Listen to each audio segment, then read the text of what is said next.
Now it's time for A Different View with Jennifer, Iva, and Sarah. Hey everybody, this is A Different View. Thanks for joining us Monday evening, 8 o'clock.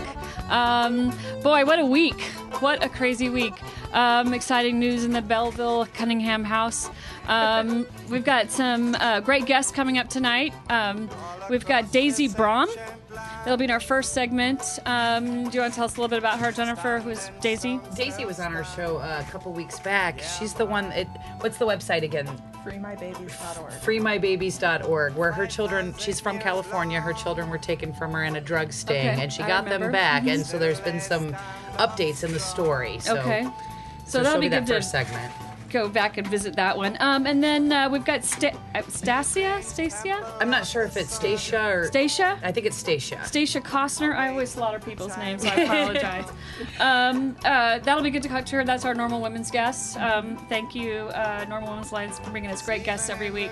Yes, and Stacia, I don't know her myself, but her background's with the Students for Sensible Drug Policy, which is really up and coming recently in our drug discussions. They're everywhere now. I know. Wonderful. I'm excited to see those youngins, the next generation. I've met several of them. There's some local Coleco, Sam Chapman, Bradley Steineman. There's a few others. I forget. Those are the ones I really know. But they just put on that conference here locally, and it was a great success in my opinion. I mean, we got a lot of the community in one spot, and they're coming up in every state. We're seeing action more and more. It's nice to see the young people getting back out. Yeah, it is nice to see. It gives me faith. And then we're gonna go. There's a great article that you and I are going to talk about. Go to trial, crash the justice system. It's Michelle Alexander, no relationship to you. No, but the author of the new Jim Crow, which is a must-read for everybody. Oh, yes. And I still need to read it, but I'm familiar enough with it that I love the argument that she's presenting and the reality that we have to reevaluate when you're looking at it through those eyes. Right, I do too. And I'd love to have a sit down with John Lucy or whatever local attorneys or any of the other attorneys and just pick their mind about that and see what they think. And then in our final segment, we're going to talk about Russ and his debate with Kevin Sabat at the Baker Institute. That was pretty exciting. If you haven't checked it out, it's on YouTube. Is it on the Stash right now? Is it? It's everywhere the website right now. Stash.normal.org. I can't read. Yeah, no, and the videos are cut up. It's also at the Baker Institute. Right. The videos are cut up where you can watch just that debate or you can watch the different panelists. And it's very long, and I started to get through them. I got to watch the debate, and I started to watch some of the other presentations. And I was like, I don't have 3 days to watch these videos. I know. Some of them are really good. I've watched Russ's several times, and that's just because I really enjoyed it. But all of them, though. I mean, there's just so much to learn, and the conversation is evolving. Oh, it's evolving. And the perspective is interesting. I think it was refreshing to see both sides of the aisle come together and have a conversation, a legitimate conversation. And we need more of that. And we need more of that. We need to encourage more of that.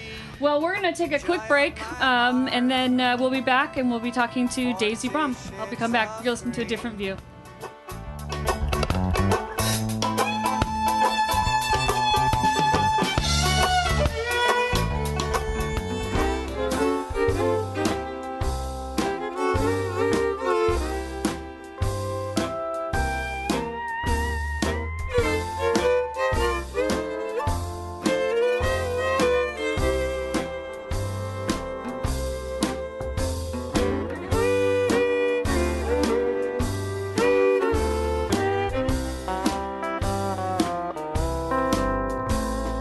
Feeling tired and weary from my head down to my shoes.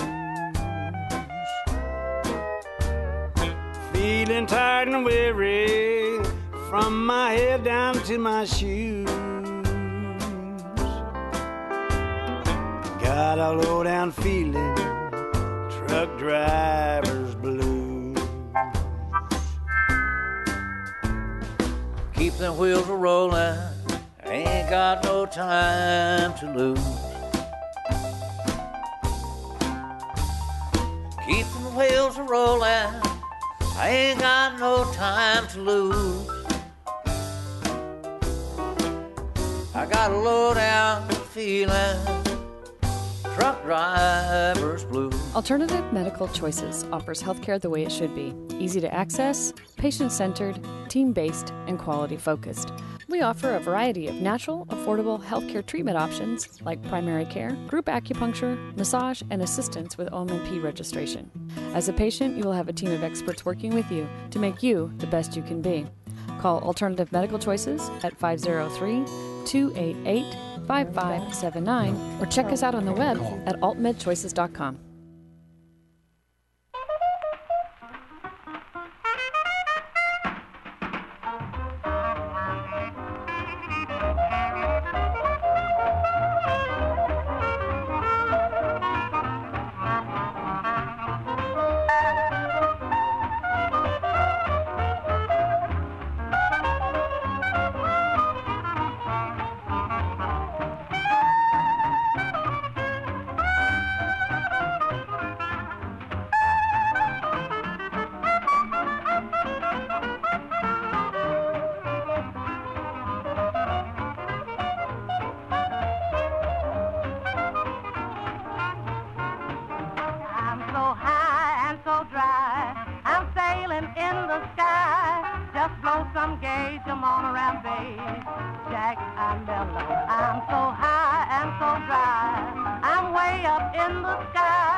And now back to A Different View with Jennifer, Iva, and Sarah. Welcome back to A Different View. I'm Sarah. I'm here with Iva and Jennifer. We were unable to get Daisy on the telephone, so we're going to be switching, is what I heard. Yeah. We'll start talking about this article first, Michelle Alexander article, Go to Trial, Crash the Justice System, and then we'll try Daisy back in that third segment and see if we can't catch her. The article's short. I think it's short enough. I'd probably just want to read it, or if you want to read it. I think we just summarize like different paragraphs. I mean, we can all read it, but it's so amazing that some of it's hard to summarize. But basically, there's this lady Susan. I have a summary posted on the stash. I could just read for you if that would work. Yeah, if you want to do that. I clipped the relevant. I was going to say it's just there's such powerful comments throughout it. Okay, let me bring that up. And so while you're pulling that up, it's at the New York Times. It's reprinted from the New York Times, and I got it online at thenewyorktimes.com for the full article by Michelle Alexander, written 2 days ago? Sunday. Yeah. She says, after years as a civil rights lawyer, I rarely find myself speechless. But some questions a woman I know posed during a phone conversation one recent evening gave me pause. What would happen if we organized thousands, even hundreds of thousands of people charged with crimes to refuse to play the game, to refuse to plea out? What if they all insisted on their Sixth Amendment right to trial? Couldn't we bring the whole system to a halt just like that? The Bill of Rights guarantees the accused basic safeguards, including the right to be informed of charges against them, to an impartial, fair, and speedy jury trial, to cross-examine witnesses, and to the assistance of counsel.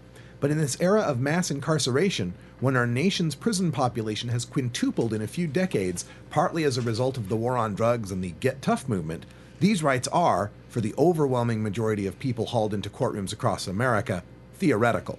More than 90% of criminal cases are never tried before a jury. Most people charged with crimes forfeit their constitutional rights and plead guilty. The system of mass incarceration depends almost entirely on the cooperation of those it seeks to control.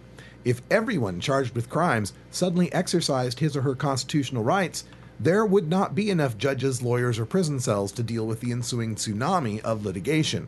Not everyone would have to join for the revolt to have an impact. As the legal scholar Angela J. Davis noted, if the number of people exercising their trial rights suddenly doubled or tripled in some jurisdictions, it would create chaos. And that's the short of it. It's just wonderful to think about this picture that's being painted here. In ideal circumstances, which is that this would crash the justice system. It would bring it all crumbling down like that. And I commented on it last week with my T-shirt that I love No Plea for Me with the Cannabis Defense Coalition's position. And I love that idea, but it's something that people resist. And there's a good reason that they resist. Yeah. So I'm going to read one more quote in here that this is it. This is the base of it. Michelle Alexander, I think she's responding to Susan in this quote, and she says, as a mother myself, I don't think there's anything I wouldn't plead guilty to if a prosecutor told me that accepting a plea was the only way to get home to my children. And that's just it. You're not pleading guilty because you feel that you have done anything wrong. It's because you're being extorted. It's your children or you're guilty. And this is what our entire justice system is predicated on. Even if you don't have children, they'll take your assets, seizing them through forfeiture. They'll put you on probation where you're limited and where you can work and what you can do. Everybody has a breaking point too. Everybody has a breaking point too. For some of us, it's different. And we all think, it's easy to sit around here and go, oh yeah, I would, and oh you should people, but until you're standing in those shoes, it's a whole different story. And I don't have kids, but I know many people who do, and it seems to me that if I were in their shoes, that's your number one priority above your house, above everything. That's what you're trying to protect. And if somebody said, I'm going to take your kids away, or you should cop a plea, or they could do this, and I think that sometimes there's on both sides of defense and prosecution, there's a lot of pressure to plea and get on with the next case. Well, and ultimately, what's being said there is that the price of your constitutional rights is your children. Yeah. You want to have those rights, you have to be willing to pay with your firstborn and your secondborn and thirdborn. Right, all of them. But it was even when we fought for freedom in this country. It was the prices do we continue continue the way things are, I'm sorry, I'm just losing it here. What? Civil rights. Civil rights, thank you. And they were bargaining their children's future. No, I'm not talking about your future. I'm talking about your today. Well, true. Well, yeah. But, in a sense, it was all bargained on their children, though. It's all bargained on their children, is what I'm saying. But, sorry, I didn't say it very well. But the one story that stuck out here to me that we were talking about, too, is probation and what probation really means and why a lot of people think that probation is a better deal. I was going to say, let me predicate what you're about to say with something. When I first met you two, Russ and Iva, I had laughed about a comment that comes up often from the prohibitionists, and that's, we don't really lock people up for using pot, and that's supposed to, then it's okay. Right. It's okay that we destroy their lives. It's okay. But what we don't evaluate is what are we doing then? If we're not locking them up, what is the consequence? Right. And this story summarizes it quite well. And I think this is something that people need to think about if they're ever faced, with this situation. The case of Irma Faye Stewart, a single African-American mother with two, who was arrested at age 30 in a drug sweep in Texas in 2000. In jail with no one to care for her two young children, she began to panic. Though she maintained her innocence, the court-appointed lawyer told her to plead guilty since the prosecutor offered probation. She spent a month in jail, then relented to a plea. She was sentenced to 10 years probation and ordered to pay a $1,000 fine. Then her real punishment began. So now she's saddled with a felony record. She was destitute, barred from food stamps, and evicted from public housing. So no place to live, no way to get a job, no way to eat. She has children. They don't care. Once they were homeless, her children were taken away and placed in foster care. In the end, she lost everything, even though she took a deal. So the deal sounds like a great deal. 10 years probation, $1,000 fine, whoop-de-doo. 10 years is a long time. I have to jump in on this, too, Iva. While I was there at the Baker Institute, one of the presenters, I believe it was Professor Alex Stevens, but I might be wrong on that, was pointing this out, of how the American justice system, basically, once you're convicted, you are in a lower caste, not a lower class, yes. but a lower caste. And he points out, he goes, in Europe, when people have crimes and they pay their debt to society, that's done. We don't stop them from becoming bakers or shoe salesmen or whatever they're going to be, right? He goes, and I think it was him that said, he said, honestly, if I had a criminal conviction in America, I would leave the country and start over somewhere else. And that's what I was going to say. I always say that it's not so much about drugs or no drugs, like should they be prohibited, should they be legal? It's about a class warfare. This goes even further because, like you just mentioned, the housing, the employment potential, whether or not you're allowed to have your kids in your possession. Those are the big prices, but there's smaller prices too. A lot of people don't realize that if you're on probation in, say, the state of Washington, you're not allowed to vote, which means while you're on this 10-year probation, that doesn't seem like a big deal, one of your major rights and abilities to impact the law has been completely taken from you. Right. And this varies by state. In Oregon, felons can vote, but in some states, you can never vote again. Well, in other states, you have to earn your voting right back. I mean, they divide the classes up, the case, like you said. And even though you're off probation, which probation just means that we didn't put you behind bars, but we did put you behind some different bars. But, a lot of these people are going to screw up in that 10 years. 10 years is a long time, and even after that, you're paying that price for the rest of your life. And but when even they if you're perfect, when they screw up, it's a new charge. Right. And I was going to say, but even if you're perfect, it's not acceptable. It's not able to move forward from. Even if you did everything right, you've already failed. You've already been kicked out of the club. And it's going to follow you around for the rest of your life. Yeah, it's just, we've got to have a better way. You're listening to A Different View. We're going to take a quick break, and we'll be right back with Stacia Cosner. Me. I've been changing, as you can plainly see. I felt the joy and I learned about the pain, and my mama said, if I should choose to make it part of me, it sure to strike me dead. Now I'm the one told over the line. 76% of Americans no longer support arresting and jailing marijuana smokers, and nearly as many support the medical patients having access to medical marijuana. And over 80% of our citizens now believe the war on drugs is an ineffective failure.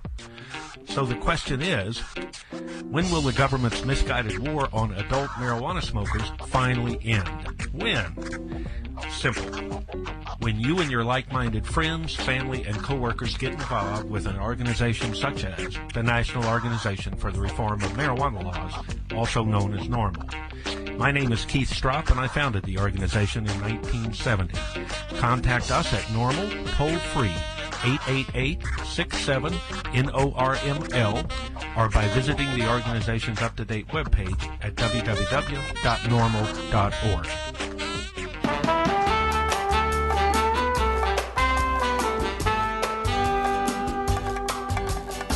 When Mark Emery can be free to run his business and sell his seeds, it's just a plant, it's just a weed, another victim of corporate greed. It's simply business.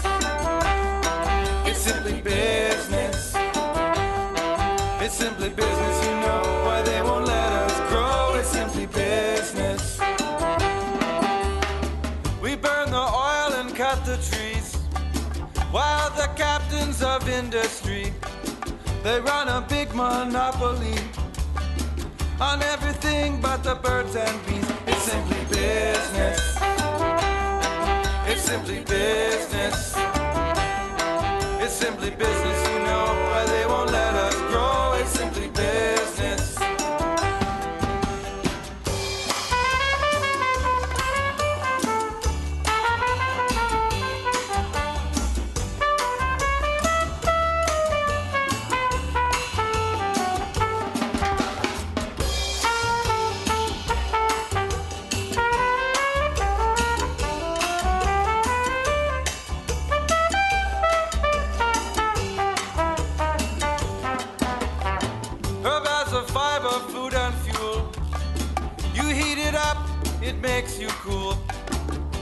Our next guest on A Different View is brought to you by the NORML Women's Alliance, a nonpartisan coalition of socially and geographically diverse women who believe that marijuana prohibition is a self-destructive and hypocritical policy that undermines the American family. They bring a contemporary approach to the policy debate and are proudly representing the interests of modern mainstream women who believe in legalizing marijuana. Welcome back to A Different View. I'm Sarah, and I'm here with Iva and Jen. And we have Stacia Cosner on the line. Is that correct? Hi. Hi. Welcome. Thank you for coming on the show. How are you doing tonight? Doing well. And yourself? Doing good. Now, you're with the NORML Women's Alliance and SSDP. Can you tell us a little bit about the history with the Sister to Sister program? I hear you're the co-creator of it. Yeah, actually, I'm close friends and colleagues with Sabrina Fendrick, our fearless leader at the NORML Women's Alliance, staff member over there, and she leads the effort to organize women around this issue, and I'm proud to be a member of the steering committee. And she and I were actually just at a networking reception after a conference here in D.C., and we were talking about what it means to be a woman in the marijuana legalization movement. And we were talking about, how we were new to it, as young women in the movement. We felt kind of like there weren't too many other people like us out here because it is a largely male-dominated movement. And so we just came up with the idea of creating like a mentorship program with women in the movement to introduce one another to people who wouldn't otherwise have found each other. And so, it's women all across the country who are interested in ending marijuana prohibition, and we match them up in kind of a mentorship sister-type program. And they, have conversations online and in person and, talk about what they're working on in their own local areas and how they can involve other women. So, Stacia, have you found any age group in particular, or anybody? What have you found any resistance? I guess have you as you go out there and network, or most of the women just coming to you, or are we reaching out to those groups that aren't necessarily embracing us? Or oops, hold on one second. We were just happy to hear your voice. We had to play a little music.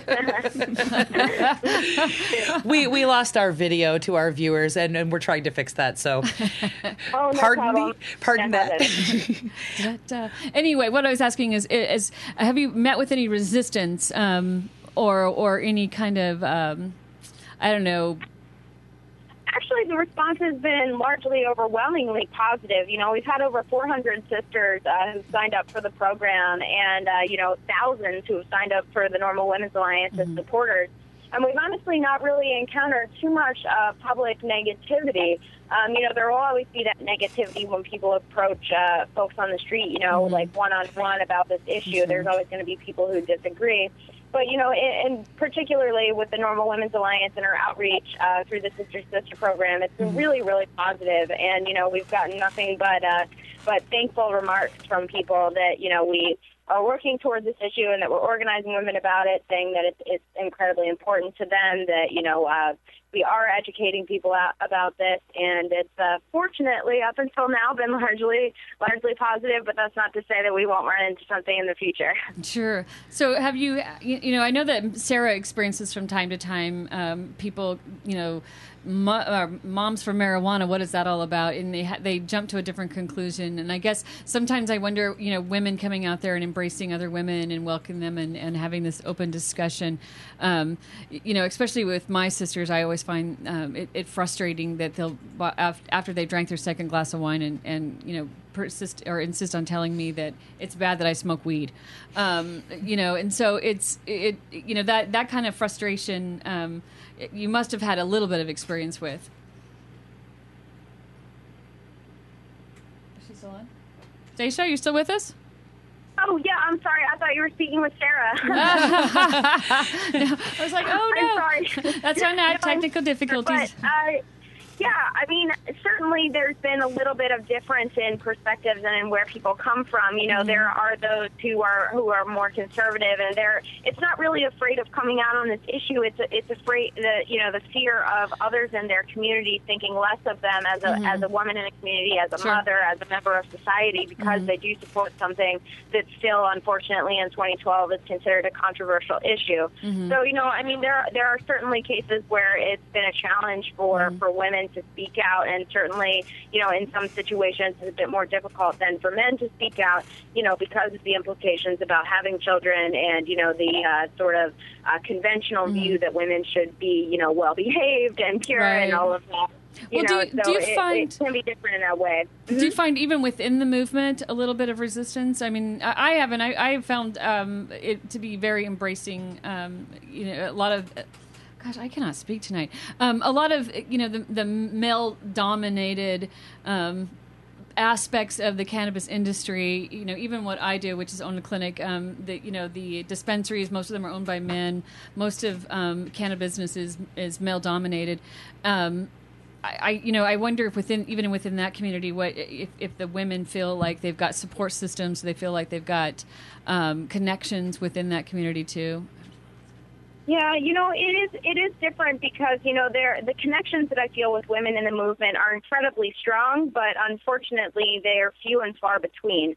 You know, there's a very few just in numbers of women. So, you know, I might have very strong connections with like a dozen of my female colleagues, but, you know, it's only a dozen, whereas I would have, you know, 2 or 3 dozen, you know, male colleagues on the same level. And so, you know, there's not that much, it's not an enormous support group, but it's a very strong support group.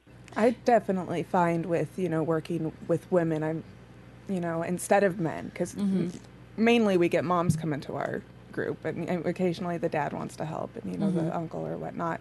But when we get the women talking and supporting each other, you know, we get 60 women in a group on Facebook just talking to each other and helping each other with parenting and what's going on in their lives.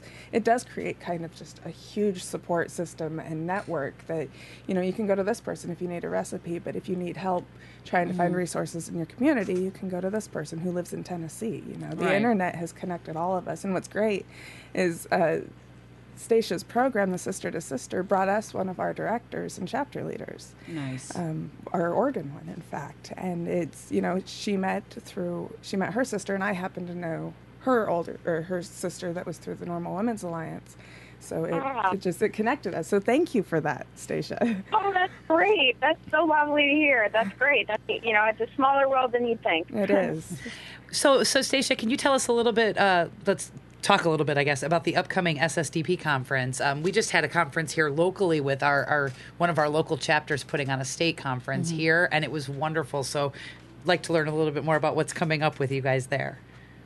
Oh, that's great. Yeah, actually, we're getting into crunch mode. Our conference is about 10 days away now in Denver, Colorado, on the 23rd through the 25th, and I'm really excited about it. We've got lots of exciting things in store. We've got several hundred people registered, and we have, you know, spokespeople from, you know, we have 75 different speakers, and, you know, a lot of them are students, a lot of them are activists. Some are from the industry, you know, others are alumni, some are, you know, marginally involved in the issue. It's really, really exciting, the diversity of content that we have this year, and that everybody's coming out to Denver. We are also focusing on, you know, obviously Colorado as a ballot initiative state for the legalization this November. So we're going to have some panels talking about that, and that is really exciting. And, yeah, we're just getting geared up to have this once-in-a-lifetime experience in Denver in about 10 days now. Is there an overarching theme to or is it a variety of different themes that you guys will be discussing at the conference? Yeah, our primary theme is learn, train, and act. And so we're primarily focusing on panel sessions that have experts speaking about their experience. So that's the learn track. Then we have training, which are more workshop-type sessions where someone experienced in a particular skill or subject area is teaching others in a very hands-on type of fashion. And then we have ACT, which is going to be our roundtables, and that's going to be an interactive discussion led by people, on a variety of different topics that's much more interactive and, very much question and answer to deal with specific situations and experiences. So this is, we really pride ourselves on being able to, train the new generation of drug policy reform activists, and we're bringing in, acknowledged students, experienced students, as well as, experts in a variety of different fields to, build off of one another's experiences and to be able to bring people together from all over the country and all over the world, since it is an international event, to come together and network and meet each other. And, every time I go to one of these conferences, it's such a renewing and refreshing experience to meet other people who are just as passionate about ending the war on drugs as I am. It's just as a person, it's so exciting for me. So, I'm really looking forward to this coming up here in Denver. Excellent. And Stacia, is this open to the public or only SSDP members? And if people want to go, are they still able to register? Yeah, absolutely. It's certainly open to members of the public, and you would just visit ssdp.org/conference, and registration has actually just been extended until the 20th. So that's until next week. You've got another 8 days or so to register, and again, the website is ssdp.org/conference, and that has all the information you need to know with our schedule and travel information and registration and frequently asked questions and all of that jazz. It sounds like a wonderful event. I can't wait to see how it goes. So thank you so much for coming on the show with us and telling us, about both the conference and the Sister to Sister program. And thank you for helping to create that program, because I have not participated in it myself, but I've seen so many people come together, and I think it's great. I think there's a lot more women in this movement than we realize, and it's great to connect in that way so that we build a can strong see network. it. Yeah. And we are we're also joining. Moms for Marijuana we're trying to join with the NORML women. Well, I think we're being taken more seriously both inside the movement and outside the movement. Yeah, I do. Definitely. I think our voices are making an impact. And if we all join together, we're joining with NORML Women's Alliance, and then if we get SSDP and Women's Marijuana Movement and Moms United Against the Drug War, and just get all the ladies joined together and networked, because we're really good at that. There you go. Well, thank you again, Stacia. Thank you. Thank you, Stacia. Well, thank you so much. It's an honor. Thank you so much, and keep up the great work yourself. You too, All right. you too. Thank you. We'll be right back after this break.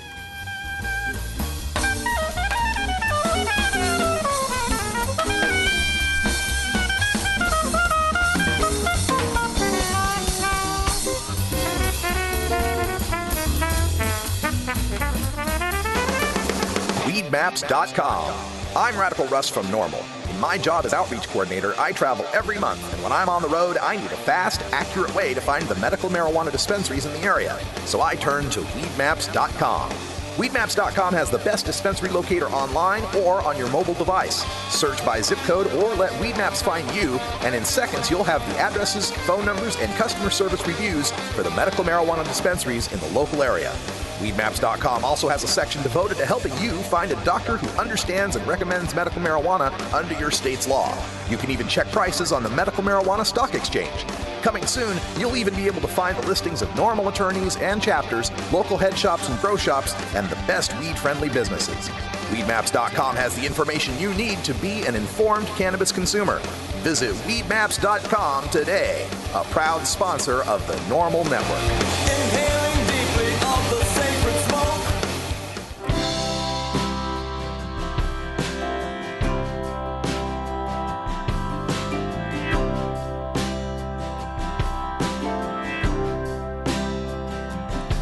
Will I land, come down from the clouds, put my feet on the ground, step out of this dream. Home seems so far away from where I am today, and I don't care what people say, I'm just living day to day.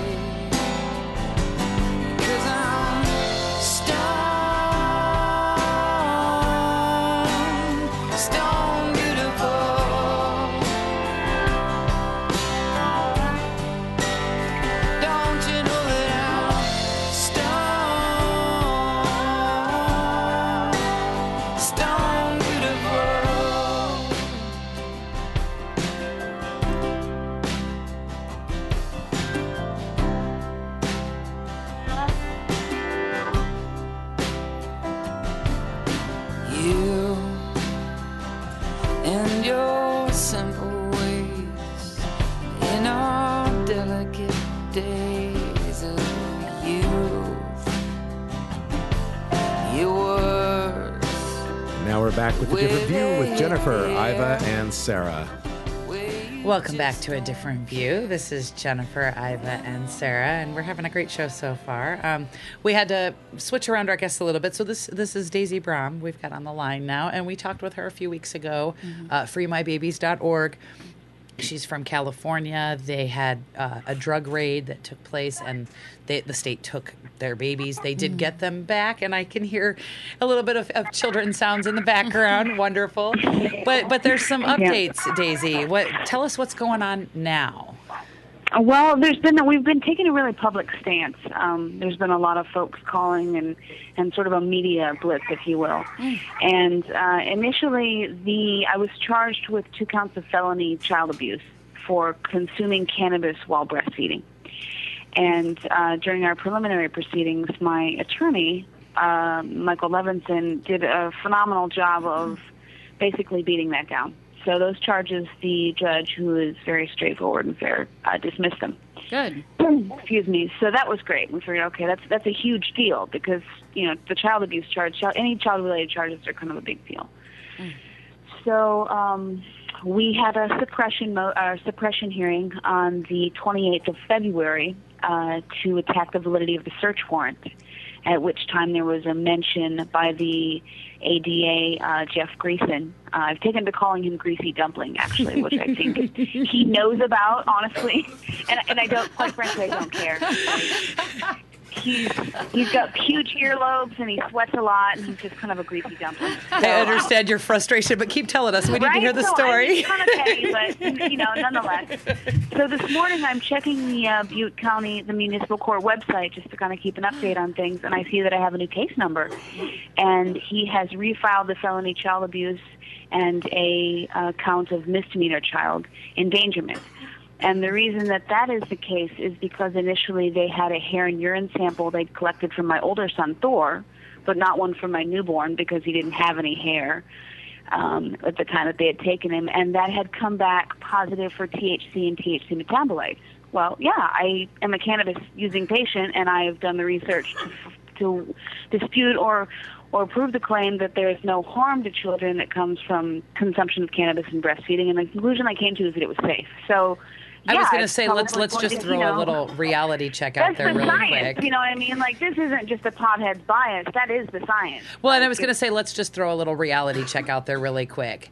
It's not usually recommended that you use certain medications during pregnancy because either they haven't been proven safe or they've been proven unsafe. There's 2 different categories there, though. Right. Yeah. And your doctor will tell you, no, it's okay for you to take this medicine in this instance, even if the bottle says do not take during. Right. You know what I mean? Right. So this is like a case-by-case scenario, and any of those medicines would have shown up in the baby as well. So this is just reality. This isn't negligence. They will give a pregnant woman Demerol in the hospital.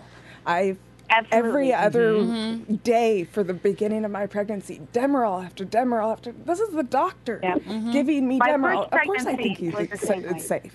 Yeah. So Daisy, do you have any idea what specifically they're predicating the charges against you on? Is it strictly that? One of the reasons is that the charges that gotten thrown up at the preliminary hearings is because they were not able to verify the certification of the lab in question that they had sent the samples to. And there was an issue with the chain of custody. Like, it looked as though the samples had been collected on the 29th of September, but not sent away to Kansas until the 5th of October. So the judge said, well, I'm just not going to allow that. Well, that judge has since retired.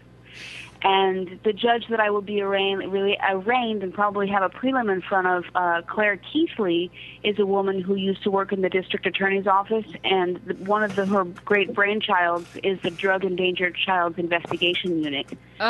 So I want to bring up a point right here. The district attorney is figuring that, like, if I go back in front of her, there's no way she's going to let me off on anything related to children, and they can resubmit the hair and urine samples, but they don't have one for Zeus, hence the difference between the felony and the misdemeanor. So their entire case, really, I think they're trying to set precedent, quite honestly, in saying that cannabis consumption, positive cannabis analysis on children constitutes, at the very least, child endangerment. And I want to bring up your point that you mentioned earlier, Daisy, is, you did the research, and we've all done the research, and it's laughable to be charged with child endangerment and injury to a child for a non-toxic substance, and that's what we need to be addressing. How is it a danger? How is it child abuse if it can't hurt them? And they're saying that it can hurt them. And I was going to say, there's multiple scientific studies. There was one that I evaluated a while back on my blog about the mortality rate for children 2 years and younger, for the first 2 years of their life, whether it's natural causes or homicide or birth defects or whatever, just the likelihood that they would die. And the cannabis consuming parents, their babies were the least likely to die. In fact, zero babies died from cannabis only, whereas the opium, which clearly appeared to be related to the Demerol and morphine kind of products that they would give you during childbirth. So we're not talking about drug-addicted mothers, but those that were strictly taking doctor-recommended drugs were more likely to die, although well, I think we've learned that just because it says doctor recommended or it's prescribed by a doctor doesn't necessarily mean, or it's monitored by the FDA. Right. There's two more studies though. One of them is that they did on mice that it improved the suckling of infants and actually overcame failure to thrive. So this is saving babies' lives in that case. Endocannabinoids are in our bodies from birth. And of course we have to bring up Melanie Dreyer and her wonderful research in Jamaica that she did. Bingo. That was the third one I was going to bring up. The studies that have needed mothers to be done. that have done it regularly in large, diverse groups instead of a subculture like here in the United States. And the ones who were breastfeeding while using it. And even the DEA's administrative judge says that it's non-toxic from 1988. Right. We need to be talking about why is this law still saying that it's a danger to children? How is it acceptable to put Daisy and her children through this? Make them forced to explain the danger. Yeah, so Daisy, as you can see, we're all passionate about this, and I'm so glad that you're standing up fighting about this because one of the things it's important. Worth noting is that I had Booth, the younger of which, at home on my own. I'm a self-taught midwife, so I administered all my prenatal. My records are impeccable, and it was just myself and my husband present. So we had him at home. So I made the determination for myself after birth of damn, I need to smoke some pot. That was pretty rough.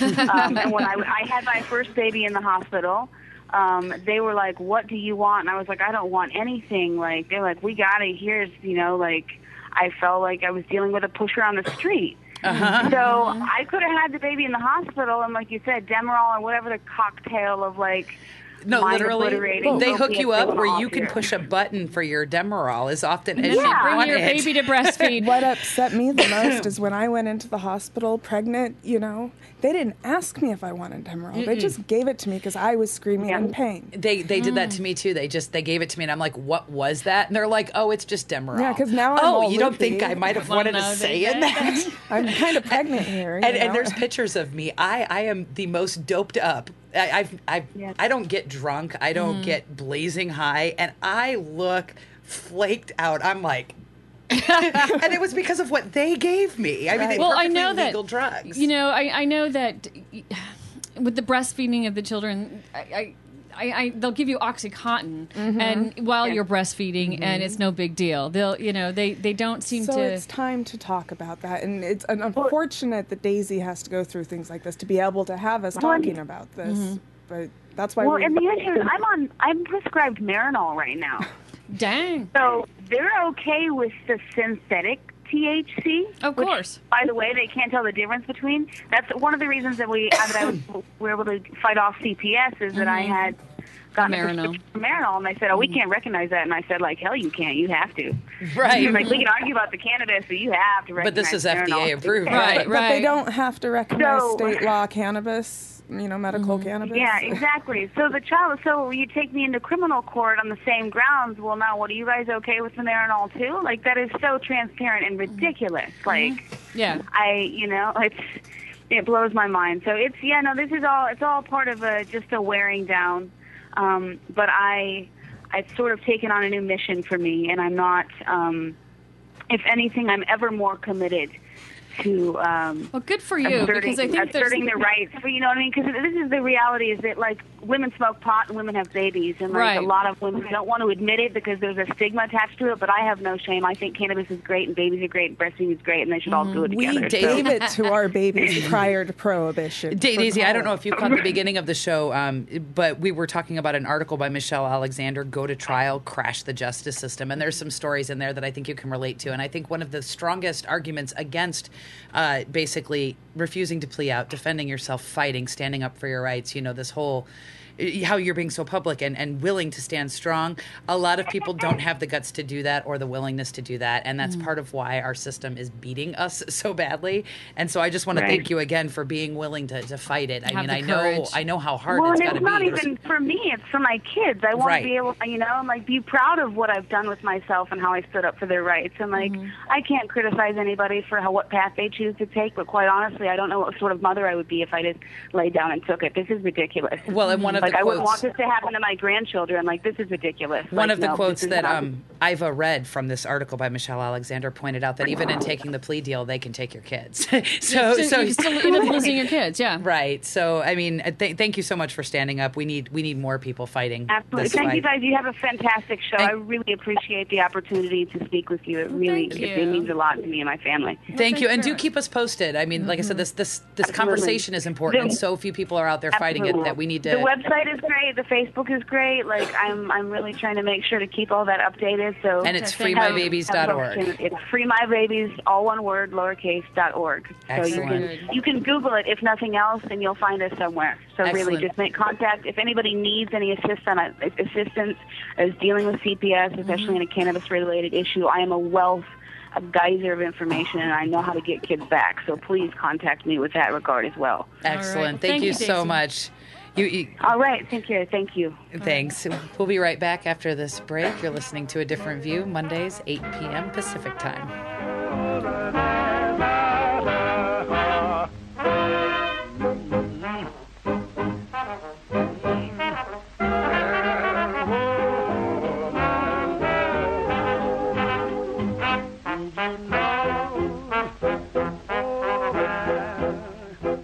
I'm a doctor.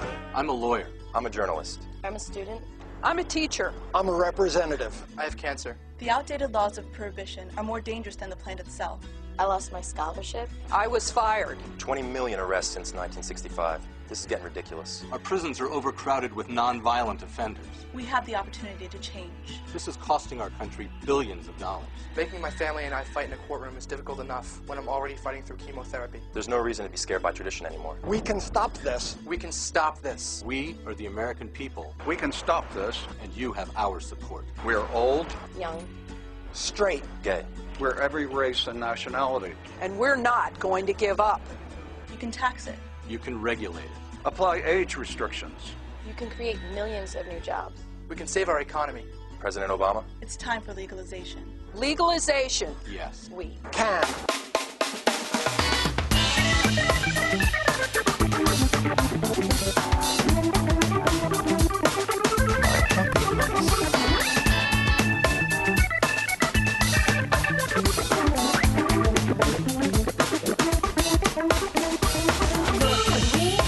Exactly where you are. Can't get the lid off of the jar. Not feeling even what this world is offering. Cause suffering is life and all life is suffering. But all the slings and arrows of outrageous fortune can't ever be avoided with some brain contortion. So come follow me, come let me help you out. Not just fast forward, really filling up your cup. You have to laugh out loud and plead insanity to this alien nation and the inhumanity. 3 little birds sitting on my lawn. So I put them in a cage and they sing all the time. If you're super sad and fragile and accept your own prognosis, your psychopharmacologist can expedite your dosage. If you want to understand how we stay this elated, it's cause we're medicated.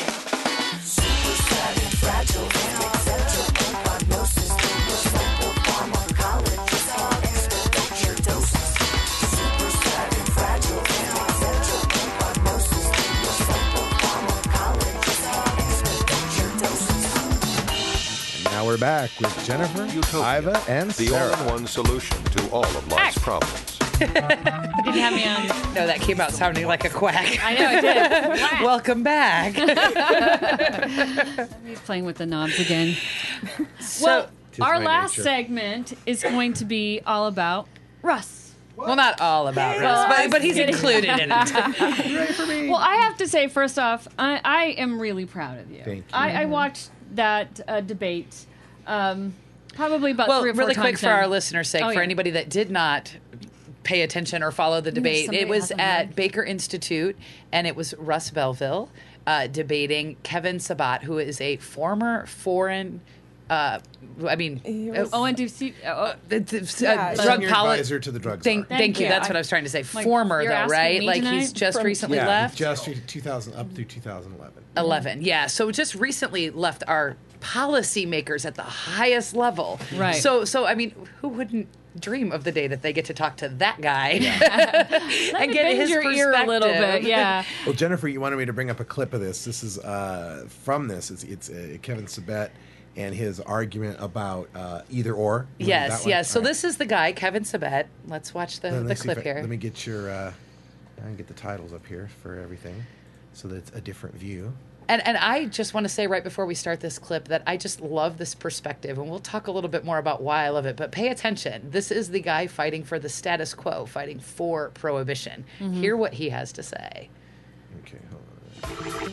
Oh, Wookiefoot's still going. Quiet, you. Too many buttons. All right, here we go. Do we got it? Yeah. To get to the issues, I think we need to talk about the spectrum that Ethan laid out earlier, which I also thought was very helpful. That you have on one side this sort of Milton Friedman's wet dream, as he put it, and on the other side this extreme version of prohibition, jackbooted thugs, people in jail for small amounts, etc. And it is true that there is a discussion that needs to be had somewhere in the middle of that actually rises above either of those paradigms, because I think that oftentimes we're given this kind of proposition, all or nothing, legalization versus prohibition. And that's great for the media. It's great for sort of pro-con op-ed pages. But we do lose a lot of the nuance that I think does need to be discussed. And there you go. So just to sum up what I heard there, and I don't know if y'all agree with this, but what I just heard is prohibition isn't working. We need to do something else. It's just not legalization. Yeah. Legalization is too extreme, but something in between there. Right. But nothing, they didn't offer up anything. I heard him say exactly what we are saying. Mm-hmm. It's time to have a discussion. Mm-hmm. It's time to talk. Let's have that discussion. I want to talk to this man. Right. I think we should all sit down and talk. I actually sent him a Facebook message and I asked him that exact thing. I said, so if it's not legalization or prohibition, what exactly are you pushing for? Because I want to hear it in his words, and I don't feel like that really... I think that he skirted all around it. Right. I believe what he is arguing for is rehabilitation, which if I'm locked in a cage in a jail or locked in a cage in a rehab, I'm still locked up. But he doesn't know what he's pushing for, is what he's saying. It's somewhere in the middle there, so let's have a discussion. To me, the overriding thing that I kept hearing from the other speakers is this is a cultural change that they're not ready to embrace. And it reminds me of the 60s, and that was a cultural change that they weren't really ready to embrace, and it's just another subset of culture, or it's just another culture that they're just not ready to embrace. Isn't that how it goes all the time? Or isn't the previous generation not ready to embrace the current generation? Well, even within, it's just, it's not necessarily a generation, it's just a culture. Back to the cultural thing, I mean, one of the arguments that Kevin, is it Sabat or Sabat? Okay, one of the arguments that he made that I find just fascinating, myself being not an alcohol consumer. I don't really ever drink, and it's just because I just don't really enjoy it, but also because my husband is a recovered alcoholic and doesn't drink anymore either. But even if I was single, I don't really enjoy that. Right. But he explained that the reason why alcohol prohibition and marijuana prohibition were different is because our culture, our society, had made this cultural decision to accept alcohol. So it doesn't matter if they're identical. Society's okay with that, but we're not okay with pot. Cultural change. It's and if we look around our culture, that's clearly tipping. We just went over 50%, so our culture does support pot. It, yes. He's wrong, yeah. Well, he's not wrong. He's arguing our points. He's just drawing different conclusions, and that's the funny thing. All we have to do is get him to realize that his conclusions don't go with his arguments. Right. And we've won the whole thing. The culture is accepting it. I mean, if he's the guy fighting for the status quo, we already won. Yeah, really. We just need to move forward. It was an interesting debate. There were other speakers, too, that I thought were really interesting. What was the one woman who thought Timothy Leary... that was the Honorable Patricia Lykos, who's a district attorney in Harris County, Texas. It's a Houston, Texas area. And that was interesting. she was the one who brought out the poster boards with the faces of meth on them. You didn't get to see that in the video, but in the video she's got the poster board of the faces of meth, and then the 2 Mexican bloggers hanging from the bridge, decapitated, and then the Mexican slaughter in the streets. Yeah, and again, there's a problem in our society, I believe, that we are too emotionally charged. We look at everything and we evaluate it with an emotional radar. And the fact that it's being presented to you tells you this is related. And then it makes you feel bad because it's not good things to be looking at. People dying, people suffering, people literally falling apart with meth, And if we believe that they're related, because they're all drugs, right? It's all the same. Then our emotional shoestrings, that's not the right word, is it? Puppet strings, whatever. I've got your cliche challenge now. It's worse than that tonight. But no, I mean, they pull on our emotional strings, and we don't ever think. We don't ever have the time to think because you're like, well, no, that's horrible. Something must be done. Right. It doesn't matter that it's sorry. Did I well, knock and the cameras?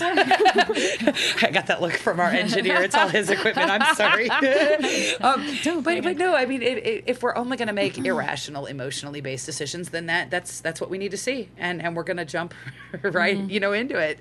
But the reality is that was for meth. That was not marijuana. Right. Show me those people that are actually just using marijuana. I bet they look much better. But even at that, though, she was for prohibition. Which of course. Which I thought was interesting, even though she started out her speech, explaining how it was a failure, and I was like, well, wow, all right. And then she went into, praising it. I'm thinking, huh? That's intentional, though, because they know that nobody's actually listening to what they're saying. And so they agree with the thing that's well established. Prohibition has failed.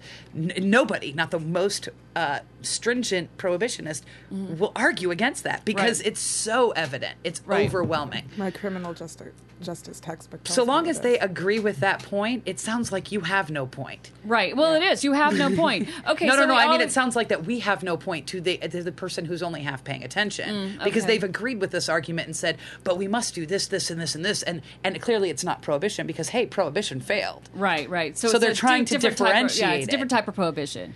Yeah. Let's just keep different rules. Call it something else. It's like continuing the war, just labeling it something different. Right. And it's totally semantics and propaganda. It sure is. We haven't changed anything. There were some statistics 2 years back, Russ, where they had evaluated the budget and showed the comparison between drug treatment and incarceration, and they were all boasting how we had reduced it dramatically. And it was like, it was no different. It was very minor slivers of change. And a lot of it is just redefining what fits under a certain bureaucratic, budget line category, not an actual change of what we've done. Right. We have. It's kind of like here in Oregon, we had the Department of Health and Human Services, which, you know what, that sounds really emotionally good. Like we should do this. We should take care of people. Now we call it the Oregon Health Authority. Because now they're telling you how to be healthy. You better listen. Right. and there's a whole. This is the exact same body, but it's totally different, and they handle different things. You know what I mean? The way that we're addressing our healthcare system switched with the name switch, and it is important what we're calling it. Right. But it's still the same thing. Right. And and it was funny. It was interesting to watch them refuse to accept that legalization might be better than what they're doing now with implementing some other regulations instead of, let's just, you did drugs, go to jail. You sold drugs, go to jail. I mean, that's their only solution to the problem, and yet then at the same time they're admitting it's a complete failure. But I'm going to keep doing this because this is the only thing that makes sense to me.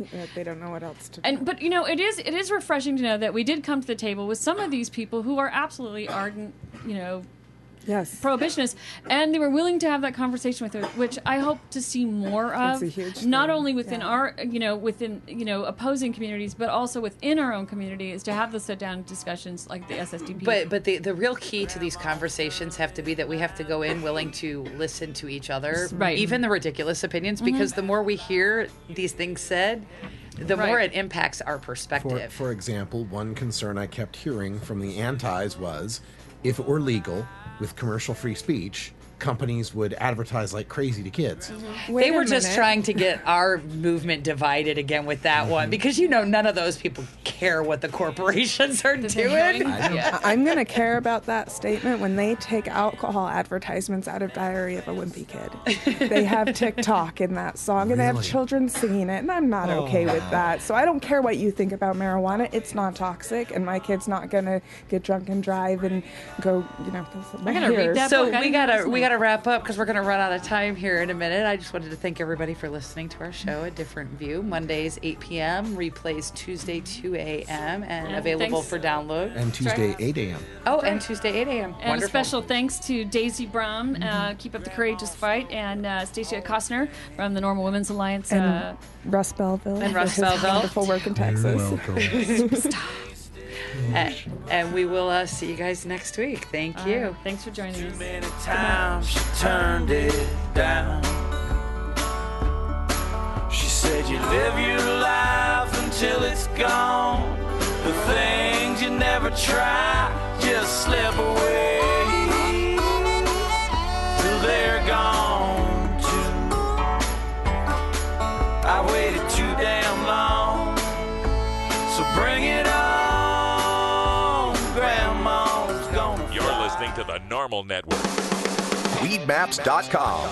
I'm Radical Russ from NORML. In my job as outreach coordinator, I travel every month, and when I'm on the road, I need a fast, accurate way to find the medical marijuana dispensaries in the area. So I turn to Weedmaps.com. Weedmaps.com has the best